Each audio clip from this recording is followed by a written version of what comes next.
সবাইকে নমস্কার জানিয়ে আজকের ভিডিওটা শুরু করছি। প্রথমে বানিয়ে নেব আটার ডোটা। সেজন্য লবণ, তেল, জল দিয়ে সুন্দর করে ডোটা তৈরি করে নেব।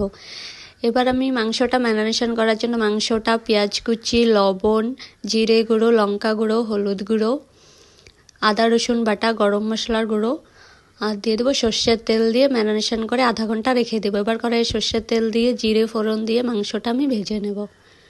একটু ভেজে এর মধ্যে জল দিয়ে একটু ঢেকে দেবো, সেদ্ধ হয়ে যাবে সুন্দর। এবার ভাজি হয়ে গেছে, নামিয়ে নিয়ে রুটিটা আমি বেলে নেব।